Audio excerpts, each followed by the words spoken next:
तक मैं निपुण आलम बयान साहब के पास चलता हूं। निपुण जी क्या कहेंगे? जी देखिए, मोहन भाई बिल्कुल सही बात है। देखिए, वेलफेयर स्टेट की जब हम लोग बात करते हैं, पाकिस्तान भी दावा करता है कि हम एक वेलफेयर स्टेट हैं। और वेलफेयर स्टेट में कहा जाता है कि राजा को अपने सुख के साथ साथ जनता के सुख पे ध्यान देना चाहिए। बल्कि जब हम अपने यहाँ पर राम राज्य की बात करते हैं, तो राम राज्य की तो कल्पना ये है कि राजा को अपने सुख से ज्यादा प्रजा के सुख का ध्यान रखना चाहिए। और देखिए, अपनी सैलरी आप दुगुनी करेंगे और जनता की जो हालत है, जैसे भी आपने बताया, आंकड़ों में आपने बताया, चाहे वहां परचेजिंग पावर की हम बात करते हैं, या हम बात करते हैं महंगाई दर की बात करते हैं, या आपका अन्य जो भी हम सब डाटा की बात करें, उसमें चलता है। आपने नाम सुना होगा मनोज जी, चावाक चावाक दर्शन। और चावाक दर्शन ये कहता है, ऋणम कृत्वा घृतम पिबेत, कि आप ऋण करके क्या लो, आनंद लो। तो जो दर्शन भारतीय में जन्म दिया गया, भारत में जन्म लिया गया जिस दर्शन का, लेकिन भारत ने कभी इस दर्शन को माना नहीं। इस दर्शन को चरितार्थ करता हुआ दिख रहा है कौन? आपका पाकिस्तान। तो मैं समझता हूं कि पाकिस्तान की सबसे बड़ी जो समस्या हमेशा रही, वो ये रही कि पाकिस्तान की जो पॉलिटिकली जो सिचुएशन रही, उसने हमेशा क्या किया है, पाकिस्तान की आवाम के साथ छल किया है।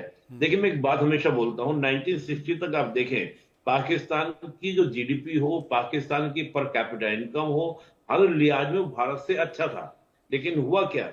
पॉलिटिकली मिसमैनेज इस प्रकार से हुआ कि उस पॉलिटिकली मिसमैनेज ने सोशल और इकोनॉमिकल प्रॉब्लम्स को क्या किया, क्रिएट किया।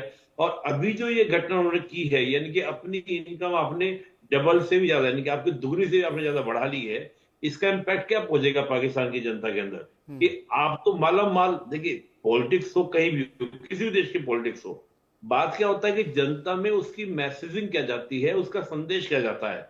जो जनता आपके खिलाफ खड़ी है कि हमको खाने को दे दो, हमको पीने की दिक्कत है, आपने बिल्कुल कहा, आटे की तस्वीर थी।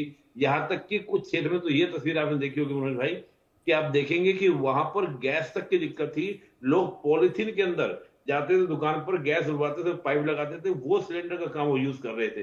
यानी कि जिसके हालात अब इस प्रकार के हों, वहां पर नेता अपने ऊपर, और देखिए सबसे बड़ी बात क्या है, जो पीटीआई बदलाव की बात वहां पर करती है, उसकी ओर से भी कोई आपत्ति नहीं कि ठीक है, जब सबको मिल रहा है हम भी लेंगे, दिक्कत ही क्या है। हालांकि इसका तर्क कई बार कुछ पॉलिटिकल पार्टीज ये देती हैं कि अगर हम अपने सांसदों की, विधायकों की सैलरी अगर बढ़ा देंगे, इंक्रीज कर देंगे, तो इससे क्या होगा, भ्रष्टाचार कम होगा। और देखिए, अभी जो आपने देखा होगा, जो एक रिपोर्ट आई है, अभी स्टार्टिंग में आपके ओपनिंग रिमार्क में भी था, कि पाकिस्तान का जो रैंक है वो 135 हो गया है, लेकिन पहले 133 था, वो बढ़कर आपका क्या हुआ, वो बढ़ गया है। हमारा देखें तो 93 पर है, यानी कि हमारे में कितना अंतर आ गया है। तो ये कहना होता है कि अगर सांसदों की, विधायकों की सैलरी बढ़ जाएगी तो करप्शन कम करेंगे। लेकिन जो करप्शन की रफ्तार पाकिस्तान में है, क्या सैलरी दुगुना करने से क्या करप्शन कम हो जाएगा? मुझे तो नहीं लगता है, क्योंकि करप्शन बहुत बड़ी मात्रा में है।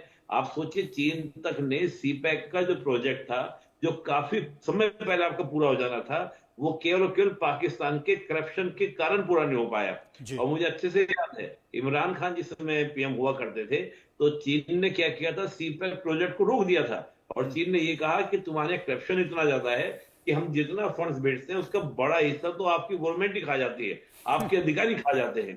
तो जहां पर इस प्रकार का एक प्रवृत्ति डेवलप हो गई उस देश के अंदर, तो वहां पर देश को चलाना, सिस्टम को बनाना एक बड़ा महंगा और एक बड़ी, मुझे लगता है कि मशक्कत वाला काम आपकी जनता के लिए हो जाएगा। ये बड़ा जी।